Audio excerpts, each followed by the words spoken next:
मेहनत का फल मीठा होता है। बाघ, अरे कितनी गर्मी है। इस गर्मी में चलते हुए मुझे पसीना आ रहा है। जंगल का राजा होकर मैं इतनी परेशानी क्यों उठाऊं?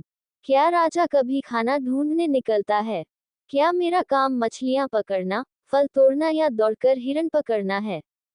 मेरा असली काम तो पेट के बल लेटना, जम्हाई लेना और शाही दहाड़ना है।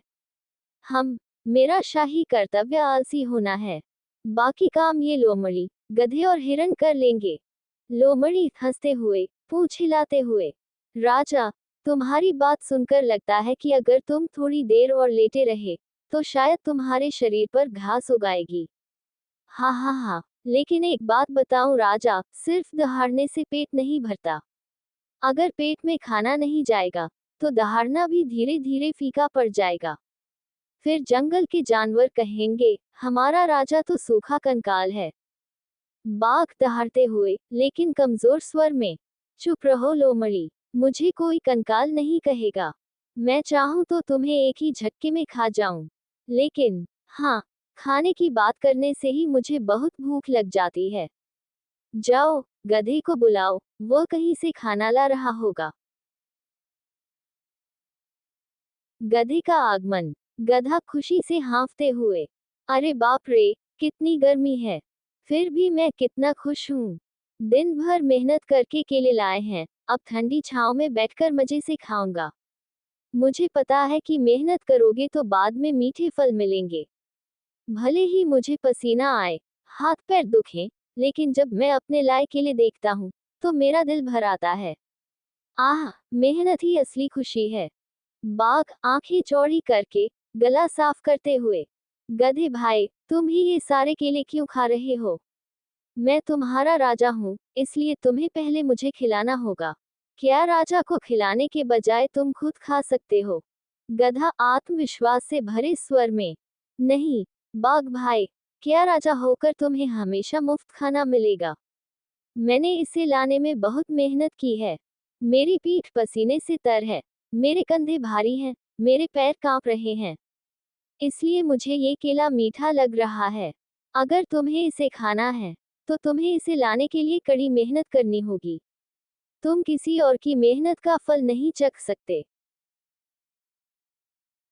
लोमड़ी की चाल। लोमड़ी घबराई हुई आंखों से बाघ से फुसफुसाते हुए, राजा, तुम इतनी मेहनत क्यों कर रहे हो? तुम तो जंगल के सिंहासन पर बैठे बाघ हो। अगर तुम ही पसीना बहा रहे हो, तो हम आम जानवर क्या करेंगे? इसके बजाय तुम्हें उसे डराना चाहिए, दहाड़ना चाहिए। गधा डर जाएगा और केला दे देगा। तुम राजा हो, इसलिए तुम्हें अपना खाना पाने के लिए संघर्ष करने की जरूरत नहीं है। बाघ मुस्कुराते हुए, अपने दांत दिखाते हुए, अरे हाँ, ये तो बढ़िया विचार है। मैं मेहनत क्यों करूं? डराना मेरी ताकत है। बाघ, सुनो गधे, अब तुम्हारे सारे केले मेरे हैं। अगर तुमने राजा की बात नहीं मानी, तो मैं आज तुम्हारे लिए दोपहर का खाना बनाऊंगा। गधा शांत होकर हंसता हुआ, बिना डरे, बाघ भाई, तुम मुझे धमकाकर खा तो सकते हो, लेकिन तुम्हें मजा नहीं आता। जैसे तुम मुझे अभी डराकर खा सकते हो, लेकिन फिर भी तुम्हारा पेट नहीं भरेगा, तुम्हारा मन नहीं भरेगा। अगर तुम्हें मेरी बात पर विश्वास नहीं है, तो करके देखो। सबक सीखना। बाघ गधे का केला जबरदस्ती खा लेता है, लेकिन खाने के बाद मुंह फेर लेता है।